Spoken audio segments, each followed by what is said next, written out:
Welcome to the Agent 251 podcast, the real estate show that looks deep into the work and culture at JWRE, Jason Will Real Estate, in Mobile and Baldwin Counties. Jason, Agent 251, investigates and spills the beans on his case closing clues and industry secrets for motivating agents while educating buyers and sellers. Ron Sivak, welcome to the Agent 251 podcast. How are you doing? Doing very well. Glad to be here. Why don't you tell the audience a little bit about yourself? Sure. I'm the full-time business reporter and I guess de facto editor for Lagniappe Weekly here in Mobile, Alabama. And you do have a concentration in real estate market data, do you not? That's correct. Part of my column focuses every week on commercial real estate with a dabbling in residential. Earlier in my writings, we did more residential, but since the local markets have been booming so much on the commercial side, we've tended to get away from that. So that's kind of why I enjoy doing this with you, because we can refocus back on the residential market, which is equally as dynamic as anything that's going on the commercial side. All right, so let's tell the audience a little bit about what our game plan is. We want this to be the first of many monthly market reports. So we're going to be bringing residential data, Baldwin County, Mobile County, and the condo market, correct? Correct. I would like to look at it as a monthly market report that focuses on Baldwin County residential, Baldwin County condominiums, and then Mobile County residential is, I think, are a good play. But as we move along with this, it may be a little organic in the sense that we may tweak it a little bit down the road. But I think right now that would be a very good start. And you had mentioned wanting to get some feedback from the audience. So let's say somebody lives in a particular city of Mobile and Baldwin County and wants to really laser focus the data and know what's going on. We would be happy to address those individual needs. Yes, absolutely. If they have a question, let's say in Orange Beach, or if they have a question over in Foley, or if they have a question in Theodore, or Saraland, or Citronelle, or Creola, we can focus in on those markets. A lot of times when people think of residential or even commercial markets, they think downtown Mobile, they think Daphne, Fairhope, or even Robertsdale. They think Airbus, they think SSAB, they think ArcelorMittal. There's a lot more going on all over the place in these markets. So if somebody would like to get some more information or even give us information, we would love to find out about it. Yeah, and we're going to talk a little bit more about this later on in the show, but our market, whether in Mobile County, Baldwin County, there are pockets where there can be a seller's market and pockets where it's still very much a buyer's market. So it would be helpful to get feedback from the audience because if they listen to this is a very broad information county-wide. So, if you're in the Fairhope Fruit Nut District, things are very, very different than they are in, say, Robertsdale. So even in Mobile, two of the most common dynamics you think of is, okay, well, I want to buy a house in the Oakley Garden District. Well, I want to buy a house out off Schillinger. Well, what immediately comes to mind? Downtown, you think older homes, smaller yards. West Mobile, you think larger yards, larger homes, but more cookie cutter. Now, true or not, those are two prime examples of differences that may or may not be true, and hopefully we can dispel those myths or deep dive into them as we look at it down the road. Okay. All right. So how do you want to kick it off? You want to go Baldwin County? Yes, sir. I have some numbers here from ACRE, which is the University of Alabama Real Estate Report, the Alabama Center for Real Estate. That's where the acronym came from. So I'm looking at a few numbers here, and I'm thinking, Jason, I'm going to go through these a little bit from the layman side. I report on these, but I'm just going to throw some stats out, and I want you to elaborate. And as you elaborate, I may ask a few questions as we move along. Sounds good. All right. January of 2018, it shows a housing market report of 243 homes sold for the market. Can you talk to the listeners a little bit about what that means going into 2018 for January and February and moving forward? Yeah, and I think as we dissect these numbers from Baldwin County, we need to keep in mind that we had a unseasonably cold winter temperatures, and that has slowed things down quite a bit. Just in the last 2 weeks, we have seen incredible surge in the market. So I really think the numbers for January are very modest compared to how we're going to finish quarter one and head into quarter two. The momentum is just fierce right now. So that's kind of my take on it. Now, we'd spoken a little bit before about some differences between new home buyers and used home buyers and some of the things they're looking at. You had mentioned that there's a focus on new homes. Why is that, and what's going on in that market in particular? Well, I think what we're seeing is that, especially on the Eastern Shore, is we're seeing a shortage of resale homes. If a home is priced right in good condition, it is really flying off the market. I'm talking in anywhere from 5 to 10 days. So it has left us with a shortage of inventory, and the new construction segment of the market is filling those gaps. And we're going to see large developments, that have been in the works for quite a while, but those start to take shape, and we're going to see model homes start popping up. And, we're still seeing big acquisitions from like D.R. Horton and some of these big builders. So I really think 2018 is going to be the year of new construction. Now, what is that statistic? When I know days on the market has something to do with that, can you explain to the listener that how that inventory and that day on the market number reflects that, whether it's up or down? One thing the seller needs to focus on in terms of days on market is that where we are in terms of supply and demand, and that's buyer's market, seller's market. So a lot of these numbers are trending below the 100 days on market range. And when you see that, you start to see glimpses of a seller's market. And right now, Baldwin County is at 6.9 months of supply, and really 6 months is right there in the middle in between a buyer's market and a seller's market. But you start looking at some of these really strong markets in Baldwin County, which are going to be your Fairhope, your Daphne, and surprisingly, Foley is really, really strong. So in a lot of cases over there, you're seeing like seller's market type conditions, and you've got to be prepared for how quickly a home is, going to be on and off the market. It's just from a consumer standpoint, it's very, very competitive. Now, why Foley? Foley has seen with OWA, there's a lot of jobs, booming in Foley. I think Foley is kind of taking its cues from Fairhope a little bit in this beautification, but their parks and just the amenities. And, I think people have been driven a little bit off the coast because of insurance rates. From that retirement aspect, you're seeing a lot of people kind of populating in Foley because it's so close to the beach, but yet you've got all these amenities and all this stuff going for it. So, but Foley is incredible. I mean, just the increase in the average sold price per square foot from where it was in, say, 2010, it's just incredible, the growth. Now, is it fair to say Foley might be the new Fairhope as far as growth and development and beautification? That's a really good question. It certainly seems like that is a possibility because Fairhope is a little bit in turmoil in terms of building moratoriums and people getting priced out of the market.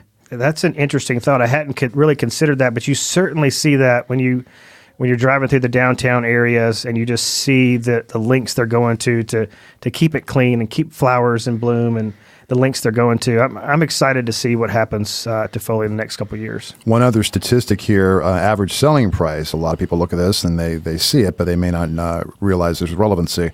For January of 2018, the average selling price for a home in Baldwin County was $284,518, and it looks like is up from a January 2017 average price of $269, which is a 5.3% increase.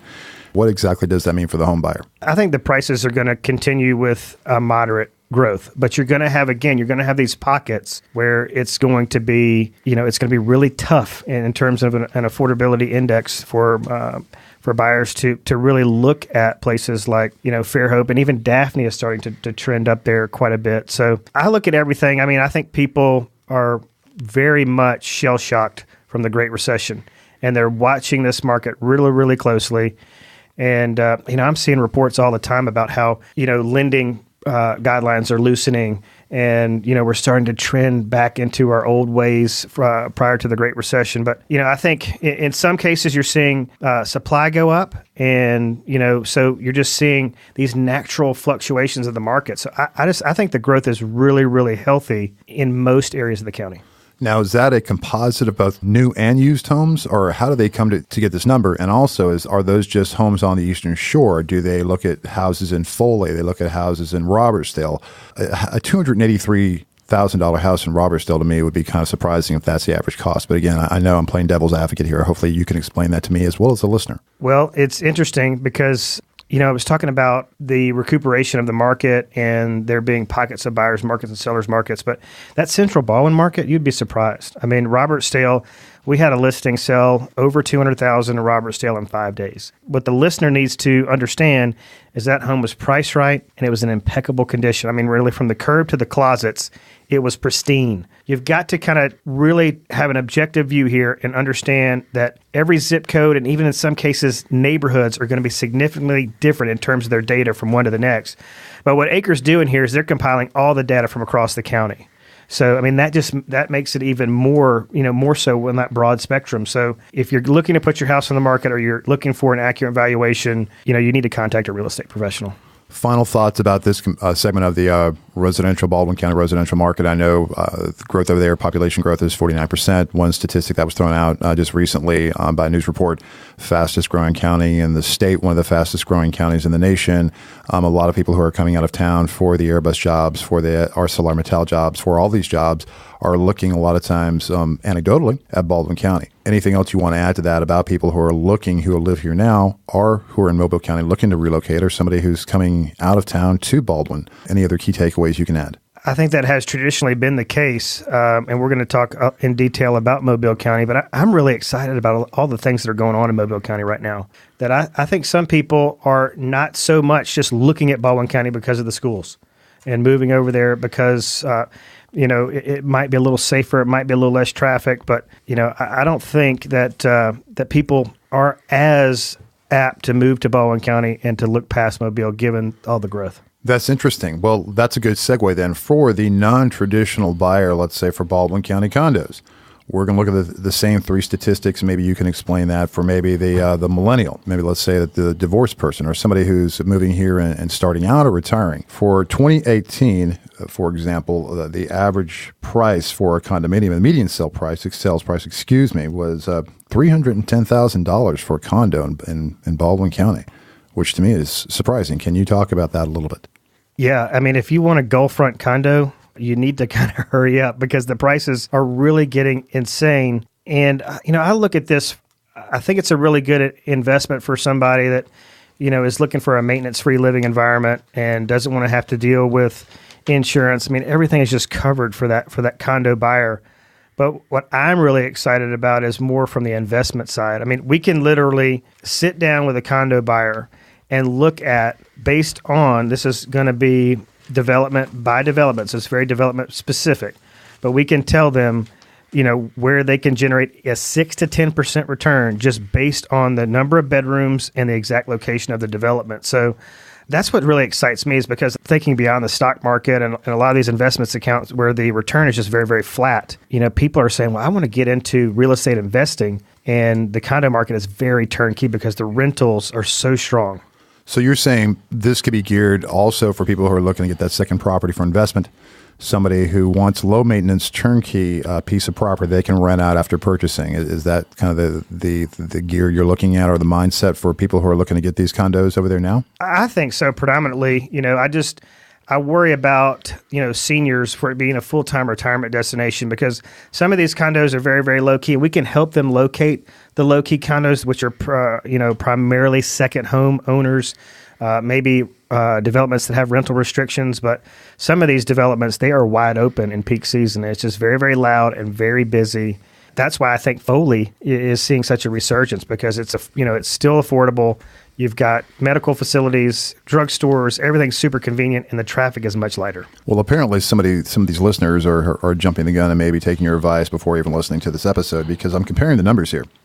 And for January of 2018, the days on market for the typical condo in Baldwin County is 93 versus the homes, which is 101. A year ago, 2017, it was 146, and it was 153 for homes. If I'm understanding this correctly, and you can explain this, the days on market is shorter for the condos with a higher price. Now, why is that? It all goes back to supply and demand, I think. The demand for these units is really, really strong. Out of all the homes that have sold since the beginning of the year, you're looking at roughly 30% of those are condos. You just cannot argue with the return. So people look at that, the cash flow situation, year over year growth of rental rates. So it is just a really attractive buy. Now, how is the supply relative to residential homes? Is it 5 to 1, 4 to 1, 10 to 1? What do you think? It depends, especially if we're kind of looking at the new construction component. As we get into Mobile, one of the issues I see with Mobile is that it's flooded with spec homes. So there is an intense amount of competition there. In Baldwin County, I think we're seeing the inventory of condos is up by my numbers just over 2% from a year ago. So there's a healthier inventory of condos, but you're looking at a higher price and there's a higher demand. Well, these numbers back up what you're saying to a degree. It looks like January of this year, 2018, 101 condos were sold. And in January of 2018, there were 391 residences sold. So roughly a fourfold increase in the of condos to homes. But it sounds like as far as the supply and demand goes, the proportion of condos that are being sold, even though they're a higher price, is going quicker. Does that seem to be the case? Yeah, and I'm looking at, right now, I see the new construction numbers are about just below 20% of the total sales. I would not be surprised to see that trend up towards the 30%, as we move into 2018. And it'll be interesting to see what the inventory levels do later this year, and if that supply can keep up with the demand. Any other final thoughts about the Baldwin County condo market that you'd like to keep listeners up to speed about before next month? If they're looking to buy, we're getting into peak season, and it just gets increasingly hard to shop for condos as the season goes on. And if they want to capitalize, on the strong bookings that are already on the schedule for the remainder of the rental season, they just need to get off the fence and do it. Everything is ticking up, prices, interest rates, and demand. If they want to get in this game, I think they really need to get purposeful about it. Excellent. And then finally, let's move into Mobile County. The median price for a home in Mobile County is, as of January 2018, was roughly $143,000, significantly less than what we see over in Baldwin. What's that composite made out of, and why is it so much lower? Yeah, so in Baldwin County, we're looking at 10% year-over-year growth. Mobile County, 3%. Mobile County was hit really, really hard, by the foreclosure market. And, Baldwin County, I look at it this way. The cycle, like Baldwin County started to go down first, and now they're coming up first. And Mobile County, in a lot of ways, is still kind of fighting its way out of a very deep hole. But it's, it's got a lot more inventory. So there's a lot more homes. When a buyer starts to look for a home in Baldwin County, they may have 10 options. In Mobile County, they may have 20. So you got to look at it from that respect. There's a big inventory of homes here to sift through compared to Baldwin County. And that was a median price I quoted. The average sale price is a little bit over $162,000 as well. And the days on market, which is at 86 for January of 2018, this seems to be taking your advice on that as well, because it's actually quicker than what you're seeing for the Baldwin County condos as well as for Baldwin County residences, which is slightly over 100. Yeah, there's a lot of positives to take from this. That median sales price up 17% from last year. The inventory, the supply is down over 7% from a year ago. It's right at that equilibrium level, and inventory is down 53% from its peak in 2010. So, Mobile's really picking up a lot of steam, and I think sellers need to be really, really excited about that. The most glaring of those numbers, I think, is the average days on market, because you would look at not too long ago, 6 months ago in West Mobile, average days on market were in the 150 range. There's a lot of positives. And again, just like Baldwin County, there's going to be pockets where this average days on market is still going to be in the 120, 130 day range. And there's going to be some cases where it's less than 86. So you got to kind of take this with an objective grain of salt. But I'm really excited about Mobile. And I think if you ask any real estate professional in this county, they're like, yes, finally, it's starting to turn. What's an optimal days on market for a home, whether it's Baldwin, Mobile, anywhere? When you mentioned a range anywhere from the 86 to 150 plus. So if you're a real estate agent, or if you're looking to buy or sell a home in particular, what numbers are you looking at? How does that stack up? What are the benchmarks, I guess, is what I'm trying to say. Well, if you're looking at an area where the average days on market are over 90, the research tells us that when we get over 90 days on market, it's really hard to sell a home for what you want to get. I mean, your net is going to be very much affected. And in a lot of cases, it could be an indicator that we don't have a sellable product in its current condition. So we have to look at that really, really closely. In terms of optimum days on market, if it's not selling in 30 to 45 days, I think we have a problem. One thing that I look at is that sellers really need to hear this, is that they don't need to take a wait and see approach. Too often, we see a combination of factors that would push us into a situation where we're over 90 days on market. If you're under 90 days on market, we have the best chance of generating the highest net proceeds to the seller at the closing table. We get over 90 days, we're putting that in jeopardy. So the wait and see approach is dangerous. And what I mean by that is, let's just take a wait and see if people don't like the lime green walls and the brown shag carpet or whatever the case is. If you've got an outdated kitchen, 20% of these homes are selling in a very short time period, and you've got the other 80% are kind of lagging on the market due to a lack of marketability. Well, in line with that comment, it looks like in January of 2018, the final statistic we look at is that there were 243 homes sold in Mobile County. In January of 2017, there were 273 homes sold, so down slightly, even though the inventory days on market is lower, and a median price, which is significantly lower than what you're going to see in Baldwin County. And it sounds like in Mobile, for the residences, for Baldwin, for the condos, you could get, or you might get the price you're looking for, but for the homes, you're a little bit off because of the days on market. Why is that composite so much lower here in Mobile? Is there because there's such a diversity of inventory here from downtown Mobile to Saraland to Theodore to anywhere else? Is that why that is such a significantly less number than what we see in Baldwin? I think so. I think a lot of it has to do with the amenities of Baldwin County. It's more diverse in terms of amenities, and you've got the proximity to the beach. And so, some of this is stereotypical, but, people look at safety and crime and, there's things. Mobile is still very much a big city. I think people have to, it's I don't know what you'd call it, Ron, like a big little city. But, you've got big city stuff that goes on here. When you've got, a downtown and a thriving urban environment, there's going to be some things you don't see every day in Baldwin County. So it just depends on what your mindset is about those things. But that's what I think. And, people will always go back to the schools and, Baldwin County public school system being top rated. But, Mobile County to me has amazing private schools. With the leadership of the mayor, I'm seeing all phases of Mobile County start to look positive. I really am. And I just think Mobile in a lot of cases is getting a bad rap. It's the dark horse of the state. It's really going to surprise us all. Kind of an obvious question, but I'm going to ask anyway. For that bang for the buck, for a house you're going to buy $440, $260, that's the equivalent of a $240,000 house on average price, 3-bedroom, 4-bedroom, 2,000 square feet. Those equivalencies are pretty much the same. Yes. Is that right? Yeah. And, in terms of the investments, I talked to a local real estate agent in town here who does primarily flips and wholesale deals and these things. And there is a ton. If you're an investor, Mobile County is still a prime market. In terms of feast or famine, this is a feast market for these investors. So you can really see the risk is really not there, because if you invest low, you're going to be able to sell high. That's really, really positive. So the flip market is much stronger in Mobile County than it is in Baldwin County. So, Mobile County, I think that's, you got your single family investments that are prime because you got rents that are solid and you've got equity that's being built. In Baldwin County, it's more of a condo market that's attracting the investors. But so to each their own, but both are really, really strong in terms of their real estate markets. For the wrap up, for someone who's not from here, let's say in Atlanta, and they've heard anecdotally the pros and cons, but they look at these numbers and they dig in deep or deep dive, or they talk to you. What are going to be a couple of pluses, a couple of minuses for each side of the bay for buying a home? Yeah, I think Baldwin County, you're going to have to come out of pocket more.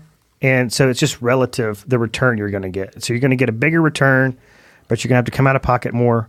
Mobile County, you're going to get a modest return on your investment. If you want to be on the water in Mobile, Mobile County is the place to be if you're a waterfront home buyer. If you're looking at golf course living. Where on the waterfront are you talking about for Mobile County? Like Fowl River. We're seeing some really good buys on the water. Baldwin County, these waterfront buys, those deals aren't really out there as much. But it really depends. Like Baldwin County, we kind of passed over this, but much more to offer in terms of golf course living. And we see that as really, really popular with seniors, which is why Lake Forest, for example, is seeing such a massive resurgence. That's the largest subdivision in the state. You can get lost in there, but it's super affordable. The golf course is decent, and it just drives sales.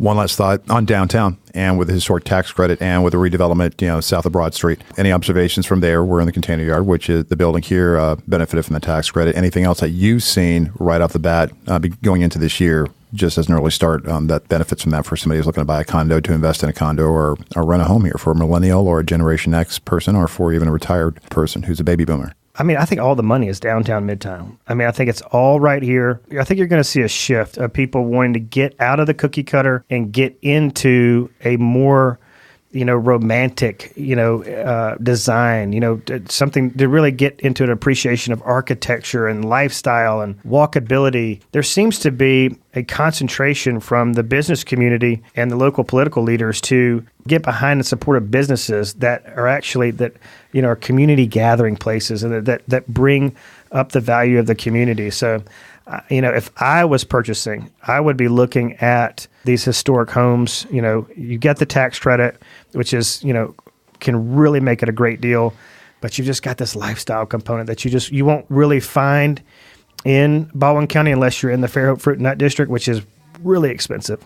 So, you're looking at average sold price per square foot in the $230, $40 range. So great buys, great lifestyle, some fantastic restaurants. And if you can stay out late and listen to live music, you'll find that, we're rivaling some of these big cities that surround us. One metric that was thrown out there, 41 new businesses started last month here in Mobile. The city of Mobile reported on that, which is phenomenal. 41 small businesses started in 30 days just in and around the Mobile area, not even counting what's going on in Baldwin County.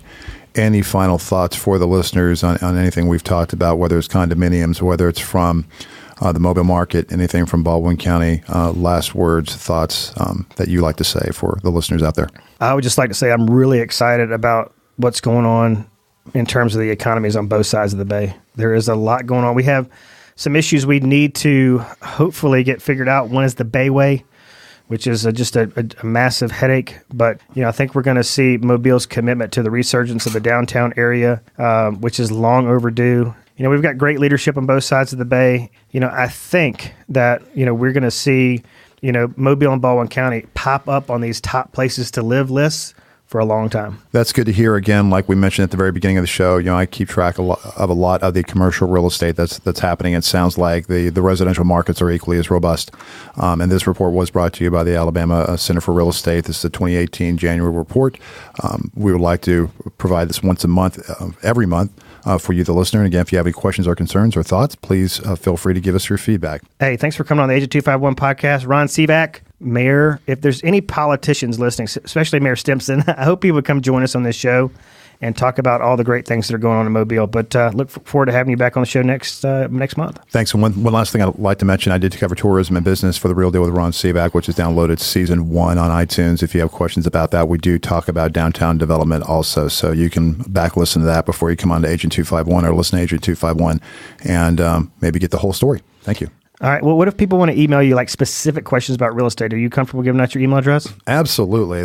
That's my lifeblood as a business reporter. My email is business, the word business, at lagniappemobile.com. And that's spelled LAGNIAPPE Mobile, the word mobile. So the word business at lagniappemobile.com. And I'm Ron Sivak. I'm the business reporter for the newspaper there, and I have been for 6 years. All right. That's a wrap for the Agent 251 podcast. We'll see y'all next time. Thanks for having me. Well, that wraps up another Agent 251 podcast. Thanks so much for listening. You can find our show on iTunes, any place you get your podcast fix. We really appreciate the listening, and please share it with your friends. This show has been paid for and powered by JWRE, Jason Will Real Estate. You can find Jason, Diana, and the whole JWRE team on the internet and Facebook. And everybody have a great and productive and happy week.